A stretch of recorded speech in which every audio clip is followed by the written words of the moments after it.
মান্না দে প্রথমে কয়েকটা spot jump দিলেন, তারপর খানিকটা সময় হালকা জগিং করে নিলেন। এ ঘটনা কিন্তু মান্না দের কিশোর বয়সে গোবরগোহের আখড়ায় নয়, স্থান মুম্বাইয়ের রাজকমল স্টুডিও। তরুণ মজুমদারের ছবির গানের রেকর্ডিং, সুরকার হেমন্ত মুখোপাধ্যায়, গাইছেন মান্না দে। মুম্বাইয়ের সকাল, শরীরের জড়তা তখনও কাটেনি। শরীর গরম না হলে গলা গরম হবে কি করে? তাই গানের রিহার্সালের আগে এমন অনুশীলন, রেকর্ডিং স্টুডিওতে এমন দৃশ্য সম্ভবত কেউ কোনোদিন দেখেনি।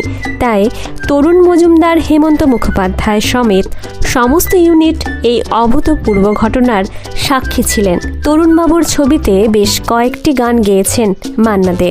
ফুলেশ্বরী, গণদেবতা, দাদার কীর্তি, আগমন, প্রতিটি ছবির সুরকার হেমন্ত মুখোপাধ্যায়। বাংলা ছবির এক সফল জুটি। তরুণ মজুমদারের 25টি ছবিতে একটানা 25 বছর ধরে সঙ্গীত পরিচালনার দায়িত্ব পালন করেছেন হেমন্ত মুখোপাধ্যায়। তরুণবাবুর প্রায় সব ছবির প্রধান গায়কও ছিলেন হেমন্তবাবু স্বয়ং। একবার কথা প্রসঙ্গে তরুণবাবু বলেছিলেন, হেমন্ত মুখোপাধ্যায়ের কণ্ঠের স্ক্রিন প্রেজেন্স অসাধারণ। পর্দা জুড়ে সেই কণ্ঠের উপস্থিতি, পাশাপাশি কিছু গানের জন্য মান্নাদের প্রয়োজনও হয়েছে। এই সিদ্ধান্ত যে শুধু তরুণবাবুই নিতেন তা নয়, এ ব্যাপারে হেমন্তবাবুরও সমান আগ্রহ ছিল।